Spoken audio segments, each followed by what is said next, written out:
Okay, energy stored in the capacitor. This is the symbol for circuit symbol for capacitor, fixed capacitor. Battery and key are connected across this capacitor in series. Now close the key. So circuit completes. So this positive terminal of the battery attracts the electrons from this plate A. Initially this plate A having both positive and negative charges, equal amount of positive and negative charge ಇರುತ್ತೆ. ಆಗ ಈ ಒಂದು plate A ನಲ್ಲಿರ್ತಕ್ಕಂಥ electron ಅನ್ನು attract ಮಾಡಿಕೊಳ್ಳುತ್ತೆ positive terminal of the battery.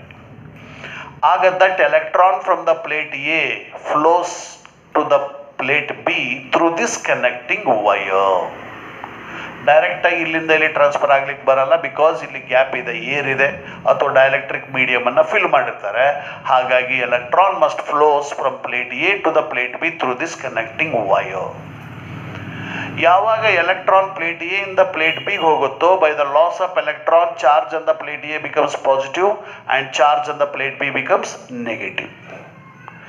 ಈಗ ಕೆಪಾಸಿಟರ್ನಲ್ಲಿ charge increase ಆಗ್ತಾ ಇದೆ, ಕೆಪಾಸಿಟರ್ ಚಾರ್ಜ್ ಆಗ್ತಾ ಇದೆ ಅಂತ ಅರ್ಥ. ಈ ರೀತಿ ಎಲೆಕ್ಟ್ರಾನ್ಸ್ಗಳು ಪ್ಲೇಟ್ ಎ ಇಂದ ಪ್ಲೇಟ್ ಬಿಗೆ ಟ್ರಾನ್ಸ್ಫರ್ ಆಗ್ತಾನೆ ಹೋಗ್ತವೆ. ಯಾವಾಗ electrons plate A to plate B transfer ಆಗ್ತಾ ಹೋಗ್ತಾವೋ, ಆಗ positive charge on the plate A is goes on increases and equal amount of negative charge on the plate B is also goes on increases. ಈ ರೀತಿಯ ಒಂದು ಕೆಪಾಸಿಟರ್ನಲ್ಲಿ charge rice ಆಗ್ತಾ ಹೋಗುತ್ತೆ, increase ಆಗ್ತಾ ಹೋಗುತ್ತೆ. ಯಾವಾಗ ಈ ಒಂದು ಚಾರ್ಜ್ ರೈಸ್ ಆಗ್ತಾ ಹೋಗುತ್ತೋ, ಆಗ in between the two plates potential difference also goes on increases. Voltage ಸಹಿತ ಇನ್ಕ್ರೀಸ್ ಆಗ್ತಾ ಹೋಗುತ್ತೆ. ಹಾಗಾದ್ರೆ ಎಲ್ಲಿ ತನಕ ಈ ಒಂದು ಪೊಟೆನ್ಷಿಯಲ್ ಡಿಫರೆನ್ಸ್ ಇನ್ಕ್ರೀಸ್ ಆಗುತ್ತೆ? ಇಲ್ಲವೇ ಗೊತ್ತಿದೆ, ಎರಡು ವಾಟರ್ ಟ್ಯಾಂಕ್ ತಗೊಂಡ್ರೆ ವಾಟರು ಒಂದು ಟ್ಯಾಂಕಿಂದ ಇನ್ನೊಂದು ಟ್ಯಾಂಕಿಗೆ ಫ್ಲೋ ಆಗುತ್ತೆ, ಎರಡರನ್ನು ಈಕ್ವಲ್ ಲೆವೆಲ್ ಬರೋ ತನಕ ಅಂತೇಳಿ. ಹಾಗೇನೆ ಈ ಒಂದು ಕೆಪಾಸಿಟರ್ನ ಎರಡು ಪ್ಲೇಟ್ಸ್ಗಳ ಮಧ್ಯೆ ಇರೋ ಪೊಟೆನ್ಷಿಯಲ್ ಡಿಫ್ರೆನ್ಸು ಮತ್ತು ಬ್ಯಾಟ್ರಿನಲ್ಲಿ ಇರ್ತಕ್ಕಂಥ ಪೊಟೆನ್ಷಿಯಲ್ ಡಿಫ್ರೆನ್ಸು ಎರಡು ಈಕ್ವಲ್ ಆಗೋ ತನಕ ಎಲೆಕ್ಟ್ರಾನ್ಸ್ಗಳು ಪ್ಲೇಟ್ ಎ ಇಂದ ಪ್ಲೇಟ್ ಬಿಗೆ ಟ್ರಾನ್ಸ್ಫರ್ ಆಗ್ತಾನೆ ಹೋಗ್ತವೆ. ಯಾವಾಗ potential difference across the plates of the capacitor and potential difference across the battery are equal, V ಮತ್ತು ವಿ ಈಕ್ವಲ್ ಆಗ್ತಾವೋ, ಆಗ flow of electron stops, ceases from A to B. A ಇಂದ ಬಿಗೆ flow ಆಗ್ತಕ್ಕಂಥ ಎಲೆಕ್ಟ್ರಾನ್ಸ್ಗಳು stop ಆಗ್ತವೆ. ಹಾಗಾದ್ರೆ electrons flow ಆಗೋದು stop ಆಗಿದೆ ಅಂತಂದ್ರೆ this capacitor is completely charged, fully charge, 100% charge ಆಗಿದೆ ಅಂತ ಅರ್ಥ. ಈ ರೀತಿಯ ಒಂದು ಕೆಪಾಸಿಟರ್ನಲ್ಲಿ ಚಾರ್ಜ್ ಅನ್ನ ಸ್ಟೋರ್ ಮಾಡ್ತೀವಿ. ಯಾಕಂದ್ರೆ ಕೆಪಾಸಿಟರ್ ಗೊತ್ತಿದೆ, the device which is used to store the charge and electrical energy. ಹಾಗಾದ್ರೆ ಈ ರೀತಿಯ ಒಂದು ಕೆಪಾಸಿಟರ್ನಲ್ಲಿ ಚಾರ್ಜ್ ಅನ್ನ ಸ್ಟೋರ್ ಮಾಡಿದ್ವಿ. ಹಾಗಾದ್ರೆ ಎನರ್ಜಿ ಯಾವ ರೀತಿ ಸ್ಟೋರ್ ಆಗುತ್ತೆ ಅಂತ ಬೇಕು. ಇಲ್ಲಿ ಬ್ಯಾಟ್ರಿ ಕನೆಕ್ಟ್ ಮಾಡಿದ್ವಿ ಅಂದ್ರೆ ಎಲೆಕ್ಟ್ರಿಕ್ ಫೀಲ್ಡ್ ಪ್ರೊಡ್ಯೂಸ್ ಆಗಿದೆ ಅಂತ ಅರ್ಥ. Electric field is away from the positive charge ಅಥವಾ ಟುವರ್ಡ್ಸ್ ದ ನೆಗೆಟಿವ್ ಚಾರ್ಜ್. ಇದು ಡೈರೆಕ್ಷನ್ ಆಫ್ ಎಲೆಕ್ಟ್ರಿಕ್ ಫೀಲ್ಡ್. ಅಂದ್ರೆ ಬಿ ಇಂದ ಎ ಕಡೆಗೆ ಡೈರೆಕ್ಷನ್ ಆಫ್ ಎಲೆಕ್ಟ್ರಿಕ್ ಫೀಲ್ಡ್ ಇದೆ. ಆದರೆ ಈ ಕೆಪಾಸಿಟರ್ನ ಚಾರ್ಜ್ ಮಾಡಬೇಕಾದ್ರೆ ಎಲೆಕ್ಟ್ರಾನ್ಸ್ಗಳು ಪ್ಲೇಟ್ ಎ ಇಂದ ಪ್ಲೇಟ್ ಬಿಗೆ ಬರ್ತಾ ಇದ್ದಾವೆ against the direction of electric field.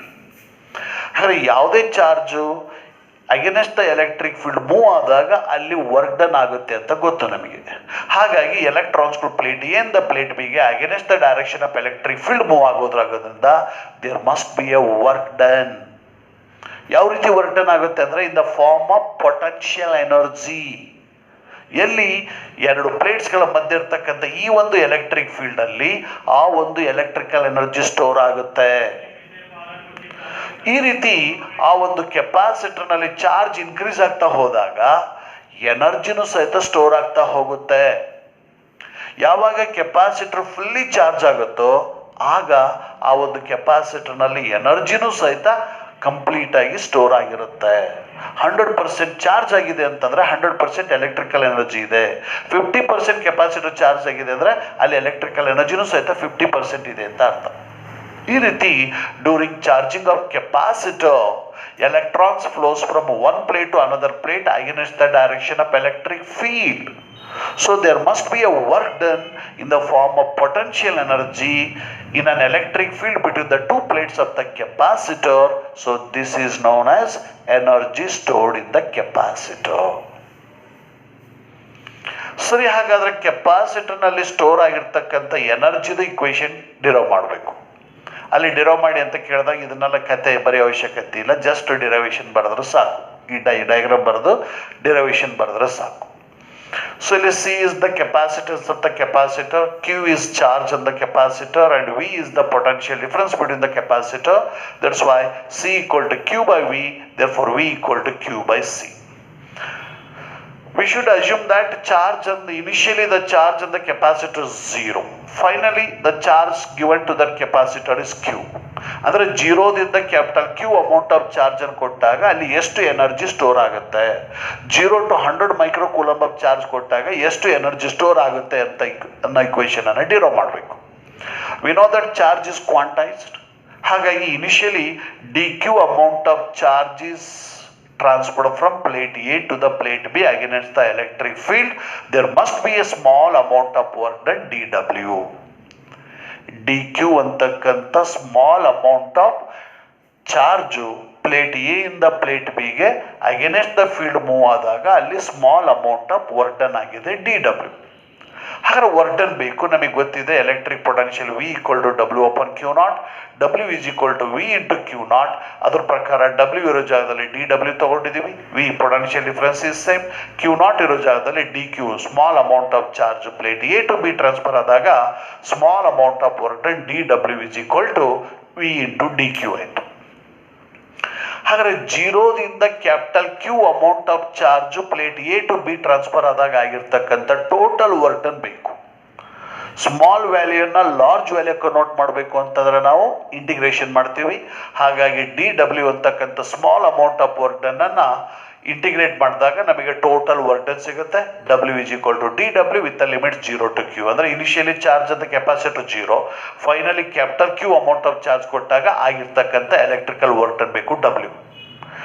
dW ಅಂದ್ರೆ ಗೊತ್ತಿದೆ V ಇಂಟು dQ, ಸಬ್ಸ್ಟಿಟ್ಯೂಟ್ ಮಾಡ್ತೀವಿ, integration of V into dQ with the limits 0 and Q. We know the equation for V is equal to Q by C. Now instead of V, substituting this Q by C, we get W is equal to integration of Q by C into dQ with the limits 0 and Q. Here 1 by C is the constant. To integrate this Q with respect to Q.